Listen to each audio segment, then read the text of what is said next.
Merci, bonjour. C'est vraiment maintenant un grand défi pour lancer les débats les questions qui ont été évoquées. Je vais essayer de reprendre quelques points que moi j'ai fait en avance sur la politique allemande et sur les points de vue allemands sur la défense européenne, mais aussi essayer de répondre à quelques points qui ont été faits. Et je crois qu'il y a aussi quelques nuances de différence sur les points de vue.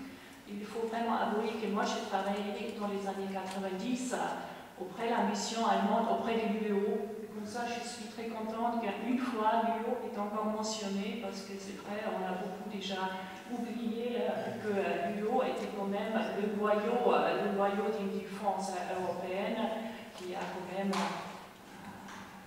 qui a été le début de tous les développements que nous avons eus. Et je dois aussi lâcher un petit peu à la défense de l'UEO, aussi par très propre, parce qu'il faut dire aussi, vous avez mentionné les missions de Petersberg. Les missions de Petersberg ont déjà été définies par le ministre de l'UEO, c'était à l'année 92, dans une réunion qui s'est tenue au Petersberg, près de Bonn. C'était déjà avant le déménagement de la capitale à Berlin. Comme ça, l'UEO avait déjà bien défini son potentiel spectre des activités, toutes les missions humanitaires et toutes les trois sortes de missions qui ont été évoquées ont déjà été définies par l'Union européenne comme champ d'action européenne. Mais il faut vraiment dire, et vous l'avez dit, que Saint-Malo, c'était le grand tournant dans le débat sur la politique européenne, sécurité et défense, parce que seulement Saint-Malo a permis qu'on avait les Britanniques, qu'on se mettait d'accord avec les Britanniques sur des perspectives plus claires sur l'avenir de la politique européenne, sécurité et défense. Parce que vous étiez bien gentil en dire que les capacités militaires en Europe, c'était bien la France, l'Allemagne et la Grande-Bretagne, mais il faut dire que les vraies capacités militaires, c'est la France et c'est la Grande-Bretagne. Et c'est l'Allemagne qui ne dispose pas d'une telle... aussi, son budget ne prévoit pas les tels moyens comme en France et en Allemagne, mais aussi les capacités. On est en train de développer ça, l'armée allemande est en train de s'orienter vers des interventions internationales, mais c'était quand même au début des années 90 encore une armée qui était fondamentalement basée sur la défense du territoire et pas sur des interventions européennes. Comme ça, il faut dire que vraiment là, il y a une grande différence entre les capacités militaires aussi. Et ça, c'était toujours un point important en ce qui concerne les structures de commandement pour les opérations européennes. Parce que ça, quand même, c'est un point assez important. Comme ça, c'est clair, Saint-Malo, c'était un tournant de ces discussions. La position allemande était toujours un petit peu, disons, en milieu, parce qu'on était, d'un point de vue politique européenne, et comme un pays qui est très en faveur de l'intégration européenne, on a très tôt plaidé pour renforcer le pilier sécurité et défense européenne. Mais d'autre part, l'Allemagne, toujours étant un pays très atlantiste, avait toujours aussi bien fait le poids que pour nous, l'OTAN, ça reste le pilier de sécurité et la garantie de sécurité en Europe. C'est pour ça, et ça vous trouvez encore toujours dans les discours allemands, on ne veut pas de duplication entre l'OTAN et les piliers européens de sécurité et de défense, et on reste très attaché à cette notion de complémentarité, mais pas de concurrence entre eux. Comme ça, on pourrait, si on exagère un petit peu, dire que la position allemande est un petit peu entre la position française et la position britannique. Mais en effet, ça n'amène plus à un très grand changement. J'ai déjà parlé de l'atlantisme.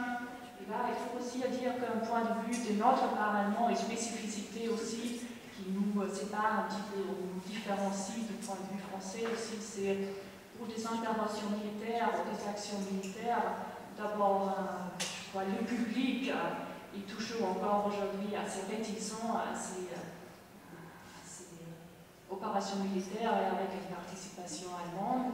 Et aussi le rôle du Parlement, le Parlement allemand, le Bundestag, qui doit quand même approuver aussi les missions internationales, et qui, comme ça a un très grand ajout.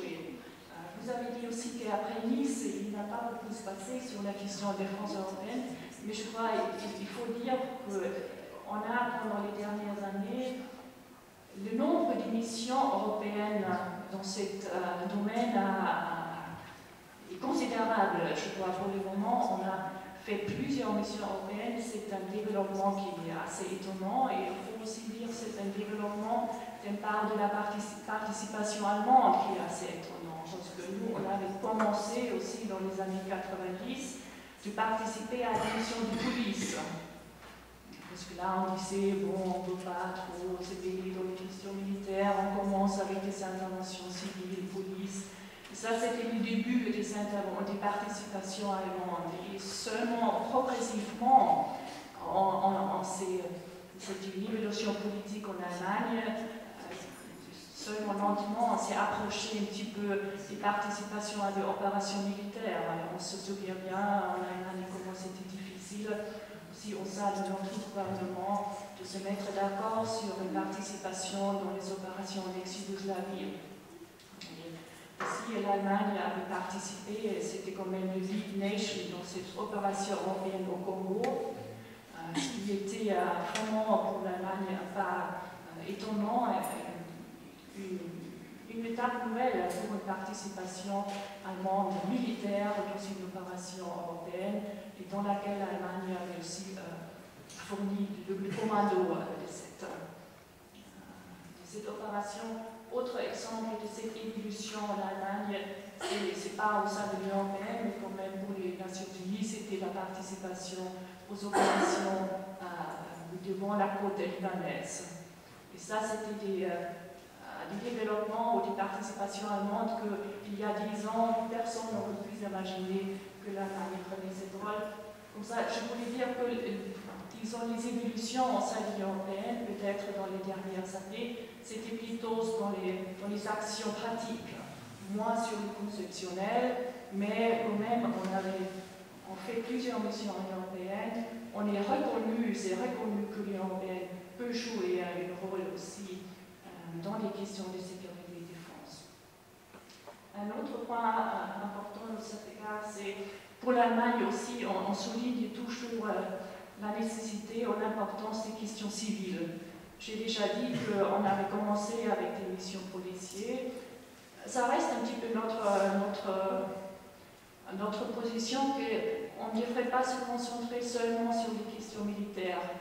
La sécurité du demain, vous l'avez aussi déjà évoqué, ce n'est pas seulement la sécurité militaire, ce sont les défis changement climatique, ce sont les défis énergétiques, ce sont des conflits internes, ce sont des problèmes qu'on ne peut pas seulement résoudre avec des moyens militaires, mais avec un instrument, ou disons plusieurs instruments civils, politiques de développement. Et ça, c'est un point que nous, l'Allemagne, fait très fortement. Aussi pour le moment en ce qui concerne l'Afghanistan, parce qu'on a quand même une discussion comment est-ce qu'on continue avec l'action internationale en Afghanistan, et ça aussi le point que l'Allemagne avait toujours fait. Il faut qu'on combine les mesures militaires avec des mesures civiles avec le développement.